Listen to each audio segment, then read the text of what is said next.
ಆದ್ದರಿಂದ ಎಲ್ಲರನ್ನು ಪ್ರೀತಿಸಿ, ಎಂದೆಂದಿಗೂ ಕೋಪ ಮಾಡಬೇಡಿ.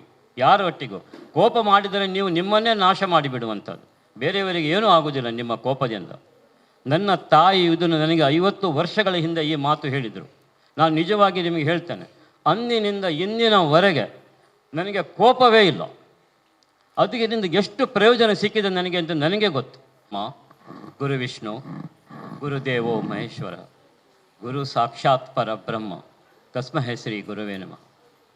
ಇಂದಿನ ಅಧ್ಯಕ್ಷ ಮತ್ತು ಹಳೆಯ ವಿದ್ಯಾರ್ಥಿ ಸಂಘದ ಅಧ್ಯಕ್ಷರಾದಂಥ ಸನ್ಮಾನ್ಯ ಸುರೇಂದ್ರ ಜೈನ್ರವರೇ, ಸನ್ಮಾನ್ಯ ಯೋಗೀಶ್ ಕಿಣಿಯವರೇ, ಸನ್ಮಾನ್ಯ ಜ್ಯೋತಿ ಮೇಡಮ್ನವರೇ, ಸನ್ಮಾನ್ಯ ಕೃಷ್ಣ ವೈಲಿಯವರೇ, ಸನ್ಮಾನ್ಯ ಮುಖ್ಯೋಪಾಧ್ಯಾಯಿನಿ ಜಯಾ ಮೇಡಮ್ನವರೇ, ಸನ್ಮಾನ್ಯ ಶಿವಪ್ರಸಾದ್ರವರೇ, ವೇದಿಕೆಯಲ್ಲಿರುವಂತಹ ಎಲ್ಲ ಗಣ್ಯ ಮಹನೀಯರೇ, ವೇದಿಕೆ ಮುಂಭಾಗದಲ್ಲಿರುವಂತಹ ಗೌರವಾನ್ವಿತ ಶಿಕ್ಷಕರೇ, ಬಂಧು ಭಗಿನಿಯರೇ, ಪೋಷಕರೇ, ಪ್ರೀತಿಯ ಮಕ್ಕಳೇ, ತುಂಬ ಸಂತೋಷವಾಗ್ತದೆ ಇಂಥ ಒಂದು ಕಾರ್ಯಕ್ರಮದಲ್ಲಿ ಭಾಗವಹಿಸಲು. ಹಳೆ ವಿದ್ಯಾರ್ಥಿ ಸಂಘದ ವಾರ್ಷಿಕ ಮಹೋತ್ಸವ. ಒಂದು ಶಾಲೆಯನ್ನು ನಾವು ಬಿಟ್ಟ ಮೇಲೆ ನಮ್ಮ ಕರ್ತವ್ಯವು ಮುಗಿಯುವುದಿಲ್ಲ. ಈ ಶಾಲೆ ಎಂಬುದು ನಮಗೆ ಎಲ್ಲ ರೀತಿಯ ಸಂಸ್ಕಾರ ಮತ್ತು ಶಿಕ್ಷಣವನ್ನು ಕೊಡ್ತದೆ. ಆದ್ದರಿಂದ ಹಳೆ ವಿದ್ಯಾರ್ಥಿಗಳಾದಂತಹ ನಾವು ಯಾವಾಗಲೂ ಸೇವೆಯನ್ನು ಮಾಡ್ತಾ ಇರಬೇಕು. ಅದು ನಮ್ಮ ಕರ್ತವ್ಯ ಮಾತ್ರವಲ್ಲ, ಅದು ನಮ್ಮ ಧರ್ಮ. ಎಂದಾದರೂ ನೀವು ಕಲಿತಂತಹ ಶಾಲೆ, ಕಾಲೇಜು ಅಥವಾ ಅಲ್ಲಿಯ ಶಿಕ್ಷಕರ ಸೇವೆಯನ್ನು ಮಾಡುವಂತಹ ಒಂದು ಅವಕಾಶ ಬಂದರೆ ನಾವು ಖಂಡಿತವಾಗಿ ಮಾಡಬೇಕು ಅಂತಹ ಕಾರ್ಯ. ಅದು ಒಂದು ಪುಣ್ಯದ ಕಾರ್ಯ. ಶಾಲೆಯ ಸೇವೆಯನ್ನು ಮಾಡುವಂಥದ್ದು ಅಥವಾ ಶಿಕ್ಷಕರ ಸೇವೆ ಮಾಡುವಂಥದ್ದು ದೇವರ ಸೇವೆ ಮಾಡಿದಂತೆ. ಅದಕ್ಕೆ ಎಂದೂ ನಾವು ಹಿಂಜರಿಯಬಾರ್ದು. ಅಂತಹ ಕಾರ್ಯಕ್ರಮದಲ್ಲಿ ಅವರು ಯಾವಾಗ ನಿಮಗೆ ನಿಮ್ಮ ಸೇವೆಯನ್ನು ಮಾಡುವಂಥ ಅವಕಾಶವನ್ನು ಕೊಡ್ತಾರೋ ಆಗ ನೀವು ಮಾಡಲೇಬೇಕು. ದೇವರಿಗೂ ಸಂತೋಷವಾಗ್ತದೆ.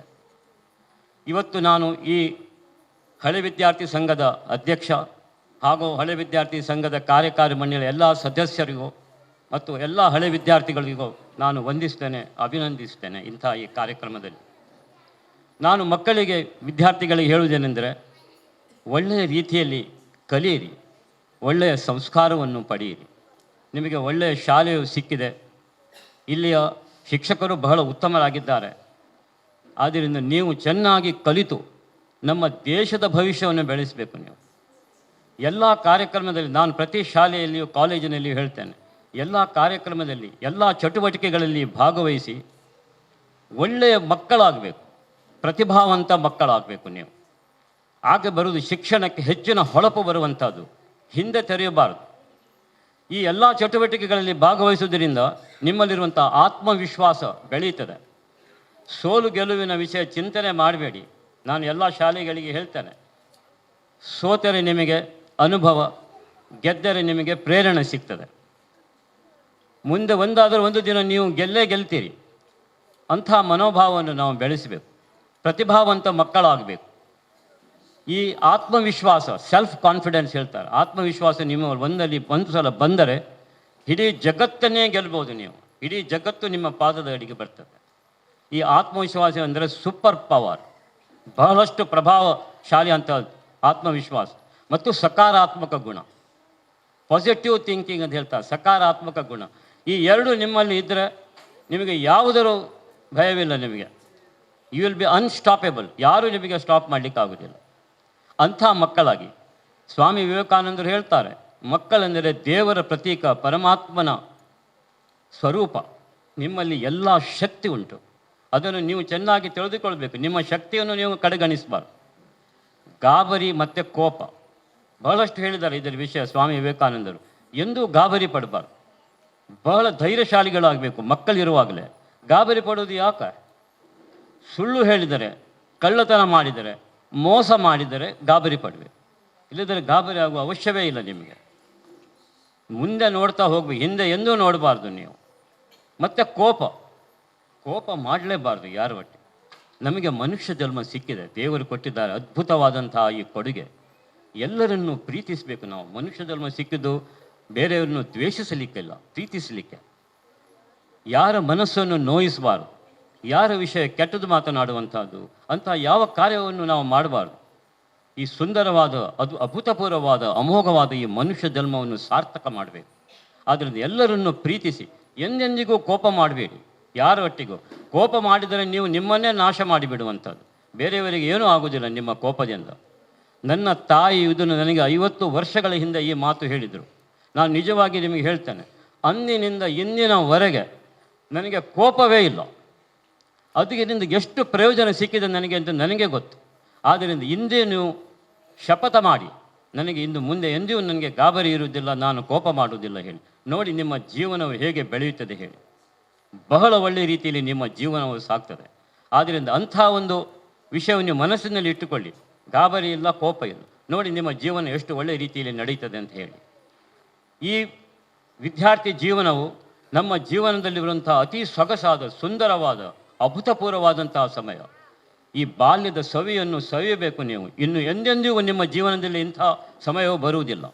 ಅದನ್ನು ಚೆನ್ನಾಗಿ ತಿಳಿದುಕೊಳ್ಳಿ. ಈಗ ಎಷ್ಟು ಕಷ್ಟಪಡ್ತದೋ ಅಷ್ಟು ಕಷ್ಟಪಡಿ, ಎಷ್ಟು ಬಗ್ಲಿಕ್ಕಾಗ್ತದೋ ಬಗ್ಗಿರಿ. ಮುಂದೆ ಅಷ್ಟೇ ಎದ್ದೇಳಿ ಗಗನ ಚುಂಬಿಸ್ತೀರಿ ನೀವು. ನಿಮಗೆ ಎಲ್ಲ ಕಾರ್ಯವೂ ಸುಲಭವಾಗ್ತದೆ. ವಿದ್ಯಾಹೀನಂ ಪಶು ಸಮಾನಂ. ವಿದ್ಯೆ ಇಲ್ಲದಿದ್ದರೆ ಏನೂ ಆಗುವುದಿಲ್ಲ. ವಿದ್ಯೆ ಉಳ್ಳವನ ಮುಖವು ಮುದ್ದು ಬರುವಂತಿಕ್ಕು, ವಿದ್ಯೆ ಇಲ್ಲದವನ ಬರಿಮುಖವು ಹಾಳುವರು ಹದ್ದಿನಂತಿಕ್ಕು ಸರ್ವಜ್ಞ ಅಂತ ಸರ್ವಜ್ಞ ಹೇಳಿದ್ದಾರೆ. ಇದರಿಂದ ವಿದ್ಯೆಯ ಮಹತ್ವವು ನಮಗೆ ಗೊತ್ತಾಗ್ತದೆ. ವಿದ್ಯೆ ಬೇಕೇ ಬೇಕು ಮನುಷ್ಯನಿಗೆ. ಪ್ರತಿಯೊಬ್ಬರಿಂದ ನಾವು ಕಲಿಯಲಿಕ್ಕಿದೆ. ಈ ಜೀವನ ಎಂಬುದು ಮುಗಿಯಲಾಗದಂತಹ ಪಾಠ. ಕಲಿಯುವಿಕೆ ಯಾವಾಗಲೂ ಇರ್ತದೆ. Unending exercise. Learning is an unending exercise. ಒಂದು ಮಗುವಿನಿಂದಲೂ ನಾವು ಕಲಿಯಲಿಕ್ಕುಂಟು. ಎಲ್ಲರಿಂದಲೂ ನಾವು ಕಲಿಯಬೇಕು. ಎಲ್ಲರೂ ದೇವರ ಸೃಷ್ಟಿ, ದೇವರು ತಪ್ಪು ಮಾಡುವುದಿಲ್ಲ. ಸರ್ವಜ್ಞ ಹೇಗೆ ಸರ್ವಜ್ಞ ಆದರು?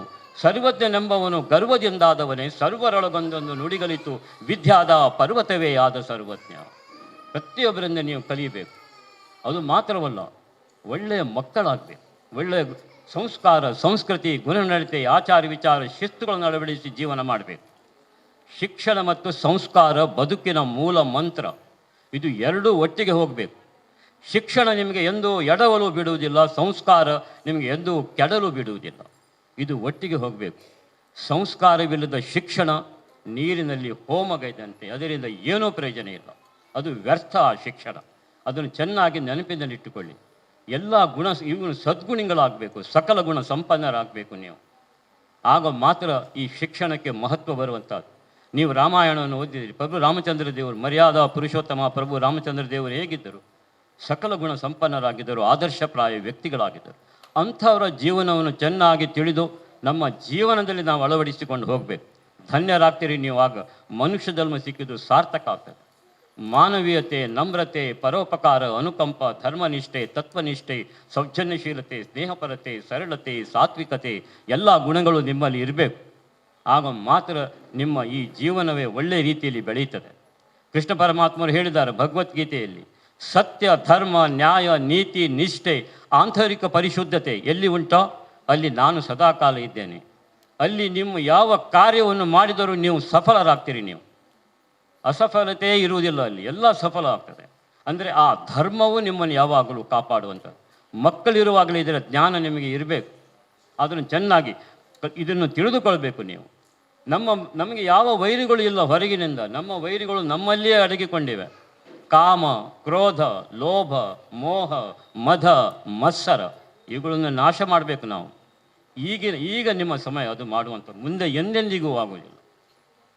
ಅದೇ ರೀತಿಯಲ್ಲಿ ಕಣ್ಣು, ನಾಲಿಗೆ, ಮನಸ್ಸು ಅದನ್ನು ಹತೋಟಿಯಲ್ಲಿ ಇಟ್ಕೊಳ್ಬೇಕು. ಇದರಿಂದಲೇ ನಮಗೆ ಎಲ್ಲ ರೀತಿಯ ಪ್ರಾಬ್ಲಮ್ ಆಗುವಂಥದ್ದು, ಸಮಸ್ಯೆಗಳು ಆಗುವುದು ಇದರಿಂದ ನಮಗೆ.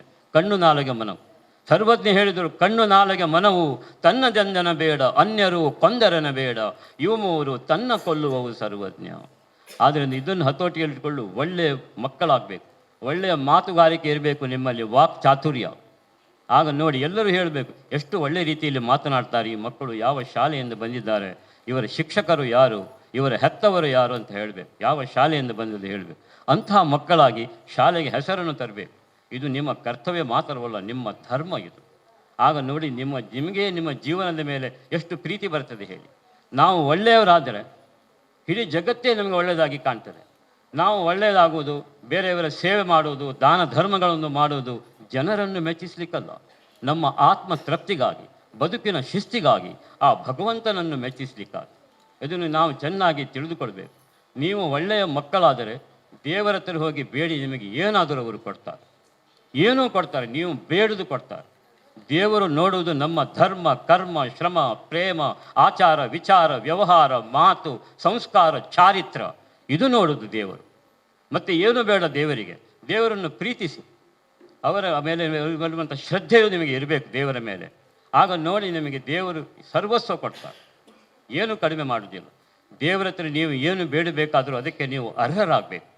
ನಿಮ್ಮ ಧರ್ಮ, ನಿಮ್ಮ ಕರ್ತವ್ಯವನ್ನು ಪರಿಪಾಲಿಸಿ ಮತ್ತೆ ಹೋಗಿ ದೇವರ ಹತ್ರ ಕೇಳಿ. ಯಾಕೆ ಕೊಡೋದಿಲ್ಲ? ದೇವರು ಖಂಡಿತವಾಗಿ ಕೊಡ್ತಾರೆ ನಿಮಗೆ ದೇವರ ಮೇಲೆ ಎಷ್ಟು ಭರವಸೆ, ಪ್ರೀತಿ, ವಿಶ್ವಾಸ, ಶ್ರದ್ಧೆ ಇರಬೇಕು ಹೇಳಿದರೆ, ನಿಮಗೆ ಕಷ್ಟ ಬಂದಾಗ, ನಿಮಗೆ ಸಂಕಷ್ಟ ಬಂದಾಗ, ನಿಮಗೆ ದುಃಖ ಬಂದಾಗ ದೇವರು ಚಿಂತನೆ ಮಾಡಬೇಕು.